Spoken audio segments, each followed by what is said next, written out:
Hey guys, this video is going to be like a review of the Legend of Korra Season 1 finale, and it only went off less than 2 hours ago, so if I start freaking out, I'm sorry, but I'm actually filming this one really fast instead of waiting almost an entire week, or more than a week, like usual. Basically, I'm just going to start off by saying that it was absolutely amazing. By the end of the episode, I was pretty much crying. Like, I actually had tears in my eyes and was absolutely freaking out, and I still kind of am. I've been on Tumblr pretty much for the past like 2 hours just reblogging Korra stuff, and it was so amazing. At the beginning of the episode, Iroh mentioned Bumi, and I got really excited that we were going to get to see Bumi, and then he also mentioned his grandfather, meaning Zuko, which I got really, really excited about. And there are some people, there's like this theory that Bumi is Iroh's dad, but I don't know, because he said something about my grandfather would have respected the Avatar's wishes, referencing Zuko. But if Bumi was his dad, Aang would be his grandfather too, so like the Avatar would have been his grandfather. So I don't know if I like agree with that, but I got really happy when he mentioned Zuko and Bumi. I was also shocked to find out that Tarlok was Amon's brother. That kind of like, I was not expecting that. There are so many theories about who Amon was, and that was not one, at least that I'd heard. It might have existed somewhere. But I did not see that coming. I also found it interesting that Tarlok said Katara made bloodbending illegal. I think I mean, I know she hated it, and I could see her, like, wanting it illegal, but I find it interesting that she apparently, like, directly influenced the fact that it was illegal. And, the whole backstory with Tarlok and Amon, I cannot remember what we found out Amon's real name was, but like them as kids, and they were so cute and they loved each other so much, and there's all this stuff going on Tumblr about, like, I don't think Amon was really evil anymore. Like, he really did seem to believe in what he was doing, and he really felt that by taking away people's bending he was making everyone equal. And their dad just, I felt really bad for their mom, too, because he says that she was, like, a really nice person, and she had no clue what, like, her husband's past and everything, and what he was doing to her children. That must have been really horrible. But, yeah, and then them, Amon and Tarlok, oh dear God. Like, just the whole backstory with them as kids was, like, I don't even know how to describe what I'm feeling right now. I also found it interesting that Amon and Tarlok were raised in the Northern Water Tribe, but it showed like a small village, whereas the only part of the Northern Water Tribe we saw in Avatar: The Last Airbender, the first series, was like a big city, and I think it was always pretty much assumed that that was like the main part, but they lived in like a small, I don't know. I want to know more about how the Northern Water Tribe works, and how the Southern Water Tribe works now, like in Korra.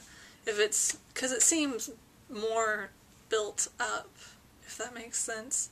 It doesn't seem like the Northern Water Tribe city we saw in the first series, but I mean, it's more protected, and part of that's probably because we're in like the compound where they raised Korra, but I don't know.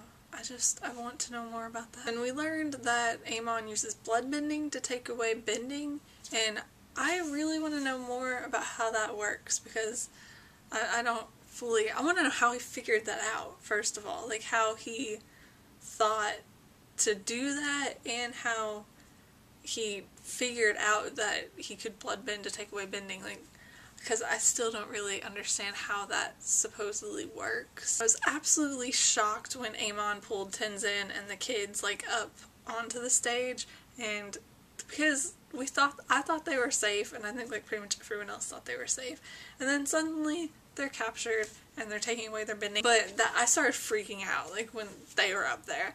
And then they broke out, and Milo's little, prison break thing, oh my god.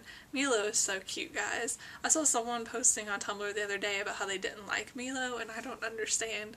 because to me he's just absolutely adorable. And then Iroh, when he's like hanging off of like the Avatar statue and it has Amon's mask on it and then it gets blasted off and so it's Aang's face again and Iroh's like, thanks for looking out for me, Aang. Oh my gosh, I love that line. That's another thing that shows he's probably not Aang's grandson, because he said Aang instead of like grandfather or something. But that moment just made me so happy. Like, oh my gosh.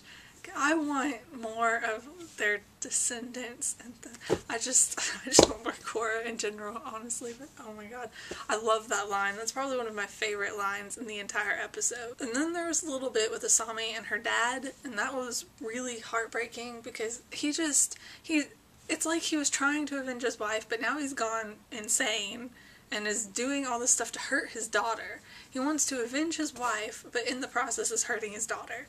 And the bit where Bolin saved her, that just made me think that they might be going towards Bolin and Asami being together.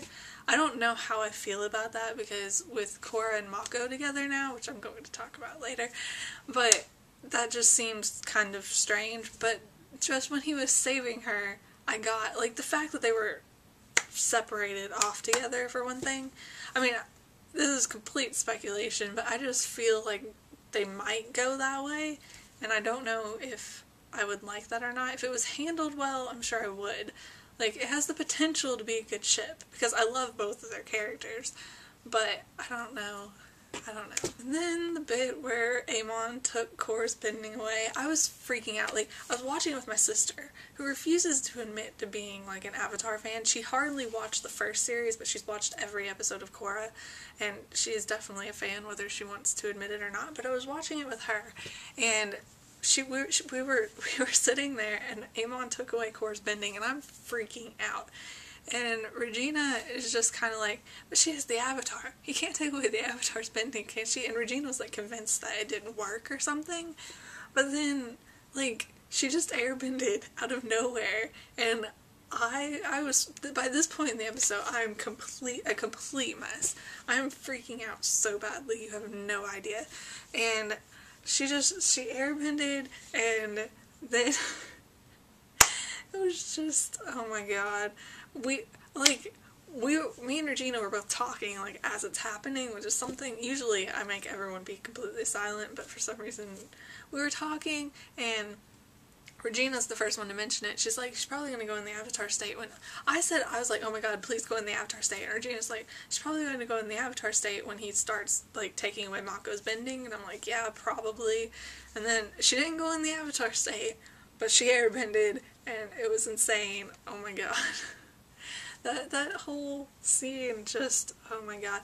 But yeah, as soon as she airbended, Regina's like, oh, because she didn't know how to airbend before, so now it wasn't taken away or something. She thought, wait, she was much more, I was just so emotional at that point that I couldn't think rationally, whereas Regina was much calmer and able to actually think about why things were happening. There was Amon and Tarlok in the boat, and they just, Amon definitely loved Tarlok.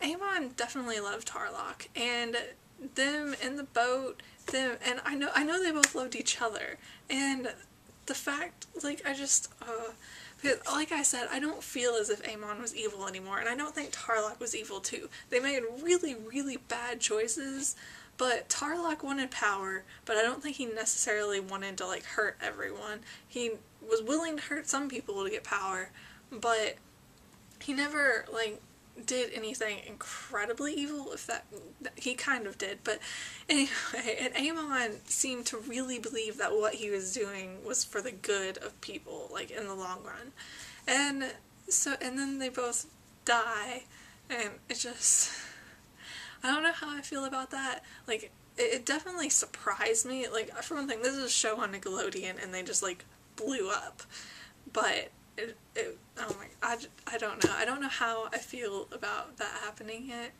Okay, but I wonder if they ever find out that Amon and Tarlok died, or if they think they just disappeared, because it blew up, so I don't know if there would be any evidence that had been Amon and Tarlok or anything like that. So they might just think that they're gone. And we got the one little glimpse of Boomy, which made me so happy, although of course I would have loved to see more of him, but at least we got those like couple seconds. And Tenzin's like, great, now I have to entertain my brother line was also awesome. And I'd love to see them interact, like, more than that little tiny bit. Like, them actually have, like, at least a scene together where we could see, like, how they interact. And the last thing I want to talk about is the very end of the episode. And Korra is really...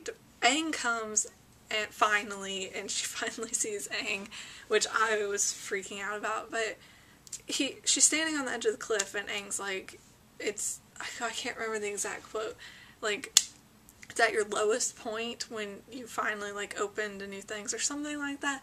I don't even remember, but I was on Tumblr, like, Korra's sad at this point, and I know that, and obviously it's like her lowest point, but someone on Tumblr actually mentioned that she was about to commit suicide because she's standing on the edge of the cliff, and I never considered this, but it was like her lowest point, and she's standing on the edge of the cliff, and she was looking off the side of the cliff, and like I said, it's on Nickelodeon, so none of this entered my head, but now I can't help but thinking that she actually was about to commit suicide. So I guess it's really good Aang came because and it makes, now that I'm thinking about it, it makes complete sense because she made a comment about her not being the Avatar anymore because she couldn't bend, and so rationally thinking if she kills herself, the new Avatar is going to be born, and they need the Avatar, and she didn't think she was the Avatar anymore. So now it makes complete sense that she was about to kill herself. But I hope, because Mako was behind her, after she bent, she found Mako was behind her, and I hope, like, even if Aang hadn't shown up, Mako would have stopped her from killing herself. But I don't know, it doesn't matter because Aang did show up, and that was amazing. I freaked out when he showed up, and then all of the avatars, it was just amazing.